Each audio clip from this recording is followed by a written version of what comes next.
Hello everyone, welcome back to my channel. Before starting the video, please subscribe and keep watching for more details videos. Coco Gauff is highest paid female tennis player, leaves Aryna Sabalenka well behind. Coco Gauff is the highest paid female tennis player as Forbes estimated the 21-year-old's earnings at $37.2 million in their annual list. According to Forbes, the American, who captured her second Grand Slam title at this year's French Open, earned $12.2 million in prize money, but much more off the court since she has reportedly bagged $25 million from her sponsorship and endorsement deals. With such figure, Gauff is well ahead of the rest of the top WTA stars since Aryna Sabalenka comes in second place with $27.4 million, while Zheng Qinwen earned $26.1 million and Iga Swiatek collected $24 million. If you recall, Gauff's sponsorship boom happened shortly after her maiden Grand Slam win at the 2023 US Open. Now, the world number two's portfolio includes brands such as Rolex, New Balance, Bose, Barilla, etc. What Gauff said about her sponsors once. In one of her interviews from late 2023, the American tennis star publicly said that some of her sponsors wanted to be more diverse, and she was thrilled to hear that. In that interview, the 21-year-old publicly mentioned New Balance as one of the sponsors who were keen to work with her. While Gauff has evidently been earning nicely from her sponsorship deals, it is not as easy as some might think. People think we just post a photo on the internet with that brand. People don't realize it's like an 8-hour or 10-hour day. Lots of times you have commitments or have to do an event. For me, it's just been about trying to still capitalize on the moment, but also protecting my peace and my mental health and still playing the game I love. I think my team has done a great job helping me with that, she said at the time. At just 21 years old, Coco Gauff has already accomplished what many athletes spend a lifetime chasing. Championships. Check. Global fame. Check. A bank account that could rival tech CEOs. Check. In 2025, the tennis phenom officially became the highest-paid female tennis player in the world, overtaking legends and leapfrogging competitors, including Aryna Sabalenka, the Belarusian powerhouse who once held the top spot in earnings and rankings. But how did a young woman from Delray Beach, Florida, become a commercial and cultural juggernaut? And more importantly, what does this mean for the future of women's tennis? Let's rewind the tape. The spark that lit the fire. The world first met Coco Gauff in 2019 when, at just 15, she defeated Venus Williams at Wimbledon in a match that felt more symbolic than sporting. The imagery was powerful. The end of one era gently handing the torch to the beginning of another. Gauff didn't just win, she arrived. By 2023, she had captured her first Grand Slam title at the US Open, electrifying fans with her blistering forehand, relentless hustle, and fearless on-court personality. Sponsors took notice. Nike, New Balance, Barilla, and Rolex weren't just interested, they were investing. And not just in tennis ads. Gauff was a lifestyle brand waiting to happen. Aryna Sabalenka, meanwhile, was building a career on thunderous power and major wins. Her Grand Slam titles and commanding presence made her a formidable force. But while Sabalenka's game was undeniable, Gauff's story was magnetic. She didn't just play tennis.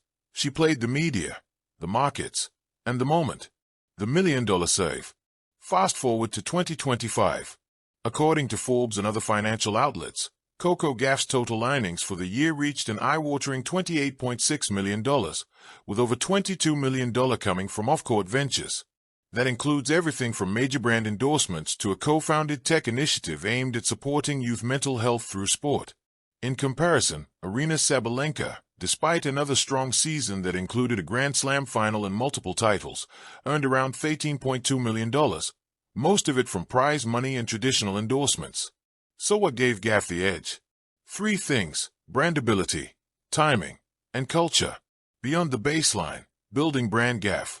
Coco Gauff's marketability is a case study in 21st century stardom. She's fluent in the language of Gen Z, authentic, socially aware, and digitally savvy. While some athletes carefully curate their image, Gauff leans into vulnerability. Whether it's discussing racial justice, mental health, or the pressures of early fame, she speaks with a clarity and compassion that resonates far beyond tennis fans. Her partnership with Netflix on a behind-the-scenes docuseries, Save the Moment, became an instant hit, drawing in millions of viewers who had never watched a tennis match. In it, We see Gauff not just training, but mentoring, laughing, struggling, being human. And brands love humans. It also doesn't hurt that she's trilingual, musically inclined, and an ambassador for environmental sustainability. In 2025, she was named a UN Goodwill Ambassador for Youth and Climate, becoming the youngest tennis player ever to receive the honor. She isn't just a tennis star. She's a global movement in sneakers. The Sabalenka factor. To be clear, Aryna Sabalenka isn't fading. She's at the peak of her game, still intimidating with her monstrous serve and explosive ground strokes. She recently launched a successful tennis academy in Eastern Europe and partnered with Wilson on a line of performance rackets. But her appeal remains largely within tennis circles. She's less interested in media tours and more focused on lifting trophies. And maybe that's the difference. While Sabalenka chose the path of pure athletic excellence, Gauff straddled the worlds of performance and presence. She's the modern athlete, part champion, part changemaker, part CEO. New age, new game. The financial chasm between the two isn't about who's better with a racket. It's about how tennis is consumed and celebrated in the modern age. In the past, it was enough to be the best. Today, you need to be the best and be visible, vocal, and valuable in other arenas. Gauff has cracked the code. Her collaborations spanned from luxury fashion to video game voiceovers. She made a surprise appearance in Call of Duty, Future Lines, lending her voice and likeness to a character modeled after a tennis-trained warrior. It was a quirky cross-brand move that trended for weeks. Meanwhile, her NFT project with digital artists raised $3.8 million for underserved athletic programs in the U.S., while teaching young fans about financial literacy and blockchain. In short, she's not just winning the game, she's rewriting it. What this means for women's tennis. Gauff's financial dominance is more than a headline. It's a seismic shift.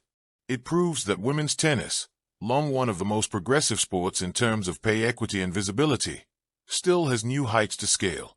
Serena Williams opened the door. Coco Gauff is building the skyscraper.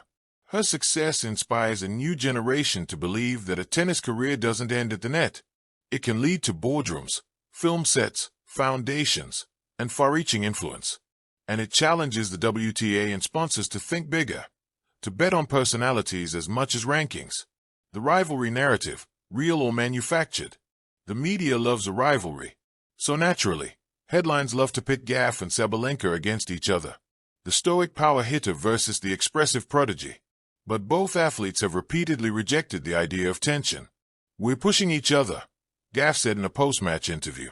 Aryna makes me better. I hope I do the same for her. Sabalenka echoed the sentiment. I respect Coco. She's smart, fast, and fierce. She's building something big, and that's good for all of us. It's less about conflict and more about contrast. And that contrast, between Gauff's multidimensional stardom and Sabalenka's singular athletic focus, offers fans a compelling spectrum of what excellence can look like. The future looks Gauffy. As the 2025 season winds down, Coco Gauff stands at a rare crossroads. She's proven she can win. She's proven she can earn. Now the question is, what does she want next? More slams. Likely. A fashion line. In the works. A production company. Rumors are swirling. A run for office in 2045. Don't rule it out. She's the kind of star who doesn't just shine. She lights the way.